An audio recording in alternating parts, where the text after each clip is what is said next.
Bom, gente, notícia para vocês, apuração sobre o conteúdo da carta aos evangélicos. A gente falou tanto sobre esse assunto aqui, vamos falar agora sobre a íntegra desse conteúdo. Nessa carta, Lula faz compromissos com esse segmento em relação a drogas, também ao aborto, principalmente não haver interferência política na fé das pessoas e muito menos nas igrejas evangélicas, e faz também um texto muito voltado a desacreditar toda a desinformação que foi disseminada nessa campanha. Eu vou começar falando sobre a questão do aborto. Lula diz o seguinte, que o projeto do governo é um compromisso com a vida plena em todas as suas fases. Para mim, a vida é sagrada, obra das mãos do Criador. Outro ponto importante, que era muito esperado e foi negociado com os líderes evangélicos, é relacionado às drogas. E aí ele escreve o seguinte, que outro compromisso que está muito claro para ele é fortalecer as famílias para que os nossos jovens sejam mantidos longe das drogas.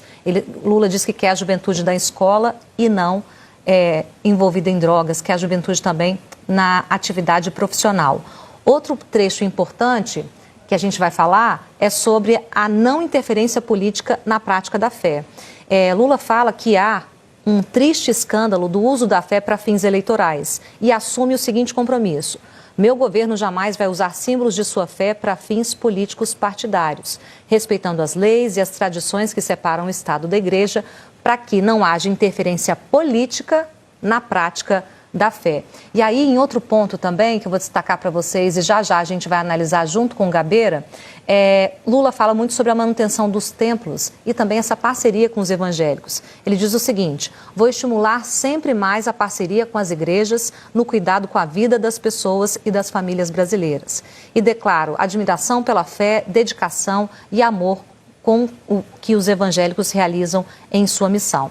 Tem um trecho, gente, logo no início da carta, que Lula dá um recado muito claro sobre por que essa carta tem que ser feita e como ela é um combate às fake news divulgadas por bolsonaristas. Ele fala o seguinte: vivemos, entretanto, um período em que mentiras passaram a ser usadas intensamente com o objetivo de provocar medo nas pessoas de boa fé, afastá-las do apoio a uma candidatura que justamente mais as defende. E aí ele diz: por isso senti a necessidade de reafirmar meu compromisso com a liberdade de culto e da religião em nosso país.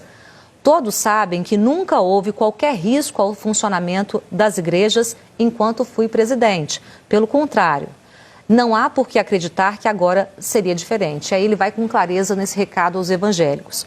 Posso lhes assegurar, portanto, que meu governo não adotará quaisquer atitudes que firam a liberdade de culto e de pregação ou que criem obstáculos ao livre funcionamento dos templos. A gente acompanhou ao longo da campanha essa fake news divulgada por bolsonaristas de que, se Lula fosse eleito, fecharia igrejas. Nessa carta aos evangélicos, que foi escrita a várias mãos com essas lideranças, ele deixa muito claro esse recado, que não haverá nenhuma interferência na liberdade dos cultos, nem nesse funcionamento dos templos. Uai, seu app de vídeos curtos.